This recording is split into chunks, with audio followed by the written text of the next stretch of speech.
ತಾಳಿ ತಗೊಳ್ಳಿ.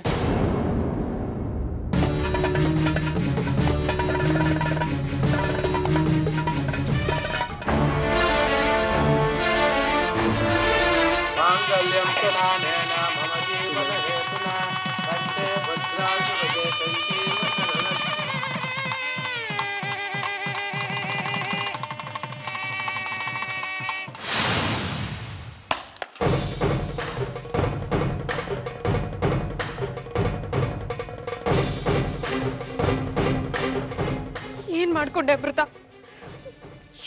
ಹಿರಿಯರಾಗಿ ಮದುವೆಗೆ ಬಂದಿದ್ದೀರಾ, ಆಶೀರ್ವಾದ ಮಾಡಿ ಅತ್ತೆ.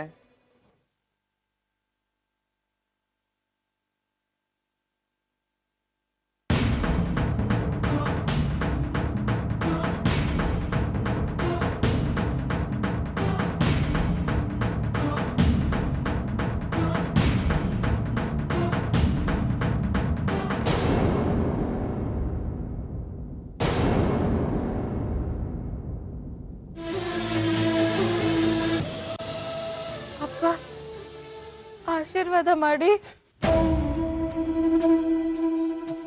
ಅಮೃತ, ಎಂಥ ನಂಬಿಕೆ ದ್ರೋಹ ಮಾಡಿಬಿಟ್ಟೆ. ನಿನ್ನ ಮೇಲೆ ಇಟ್ಟಿದ್ದ ಪ್ರೀತಿ ವಿಶ್ವಾಸಕ್ಕೆ ಬೆಂಕಿ ಇಟ್ಬಿಟ್ಟೆ. ಅಣ್ಣ, ಇದೆಲ್ಲ ನಮ್ ಕೈ ಮೀರಿ ಆಗೋಯ್ತು. ನೀನ್ ಮಾತಾಡ್ಬೇಡ. ಇದ್ರ ಹಿಂದೆ ಇರೋ ಸೂತ್ರಧಾರ ನೀನೇ ಅಲ್ವಾ? ಇದಕ್ಕೆ ನಾನು ನಿನ್ ಸೀತಾಪುರಕ್ಕೆ ಹೋಗಿದ್ದು. ನಿನಗಿಂತ ಪರ್ಶನೆ ಎಷ್ಟೋ ಮೇಲು. ನೀವೆಲ್ಲ ಸೇರ್ಕೊಂಡು ನನ್ನ ವಿರುದ್ಧ ಕುತಂತ್ರ ಮಾಡಿ. ಸಾಕು, ನಿಲ್ಸಿ. ಇಷ್ಟೆಲ್ಲ ನಡೆಯೋದಕ್ಕೆ ಕಾರಣ ನೀವೇ. ನಿನ್ನ ರಾಜಕೀಯಕ್ಕೆ ಆರ್ಯನ್ ಬಲಿಯಾಗ್ಬೇಕಾಗಿತ್ತಾ? ಈ ಸೋಲು ನಿನಗೆ ಅರಗಿಸ್ಕೊಳಕ್ ಆಗ್ತಿಲ್ಲ ಅಲ್ವಾ? ಸೋತವ್ರು ಯಾರು ಅಂತ ಈಗಲ್ಲ, ನಾಳೆ ನಿನಗೆ ಗೊತ್ತಾಗುತ್ತೆ. ಅವ್ರು ಕೊಡೋ ಹಿಂಸೆಗೆ ಸೋತವ್ರು ಯಾರು ಅಂತ ನಿನಗೆ ಗೊತ್ತಾಗುತ್ತೆ. ಆದ್ರೆ ನನ್ನ ಶತ್ರುಗಳಿಗೆ ಗೊತ್ತಿರಲಿ, ಇವತ್ತಿಂದ ನೀನು ನನ್ನ ಮಗಳೇ ಅಲ್ಲ ಅಂತ.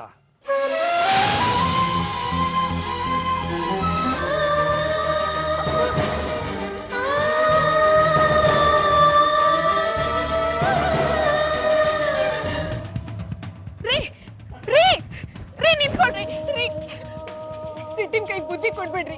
ನಾವ್ ಅಮೃತಕ್ಕೆ ಬುದ್ಧಿ ಹೇಳೋಣ ರೀ. ಇನ್ನು ಏನ್ ಹೇಳ್ತೀಯ? ಮಾಡ್ಬೇಕಾಗಿದ್ದೀನಲ್ಲ ಮಾಡ್ಸಾಯ್ತಲ್ಲ. ಶತ್ರುಗಳು ಹೊರಗಡೆ ಇಲ್ಲ, ನನ್ನ ತನ್ನ ರೂಪದಲ್ಲಿ, ನನ್ನ ಹೆಂಡತಿ ರೂಪದಲ್ಲಿ ಇದ್ದು ನನ್ನನ್ನೇ ತುಳಿದಾಕ್ಬಿಟ್ರಿ. ಎಂತ ಪ್ಲಾನು, ಎಂತ ಅಂಡರ್ಸ್ಟ್ಯಾಂಡಿಂಗ್. ಅದಕ್ಕೆ ಅಲ್ವಾ ಅತ್ತೆನ ತೀರ್ಥಯಾತ್ರೆ ಕಳಿಸಿದ್ದು. ಇದ್ರಲ್ಲಿ ಅವರು ಶಾಮೀಲ್ ಅಲ್ವಾ? ಇಲ್ಲ ರೀ. ಪ್ರಶಸ್ತಿ ಕೊಡ್ಬೇಕು ನಿಮಗೆ, ಪ್ರಶಸ್ತಿ. ಮೋಸಗಾರರು ಎಲ್ಲ ಬರೀ ಮೋಸಗಾರರು.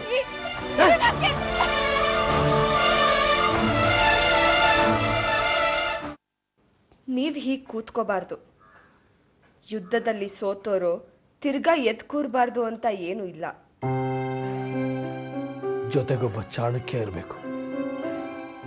ಇಲ್ಲದೆ ಇದ್ರೆ ಚಂದ್ರಗುಪ್ತ ಮತ್ತೆ ಯುದ್ಧ ಹೂಡ್ತಿರ್ಲಿಲ್ಲ. ಇಂದುಮತಿ ಇಷ್ಟು ವರ್ಷ ನಿಮ್ ವಿರುದ್ಧ ಸಮರ ಹೂಡಿದ್ಲು, ಗೆದ್ದಿರ್ಲಿಲ್ಲ. ಈಗ ಮಗನ್ನ ಮುಂದೆ ಇಟ್ಕೊಂಡು ನಿಮ್ ಮನೆಯವ್ರನ್ನೆಲ್ಲ ಬಳಸ್ಕೊಂಡ್ಲು, ಗೆದ್ಲು. ನಾನು ಯುದ್ಧದಲ್ಲಿ ಸೋತೆ.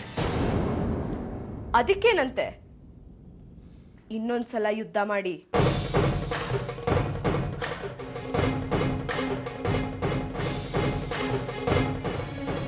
ಇಂದುಮತಿ ಬಳಸ್ಕೊಳ್ಳಿದ ತಂತ್ರನೇ ನೀವು ಉಪಯೋಗಿಸಿ.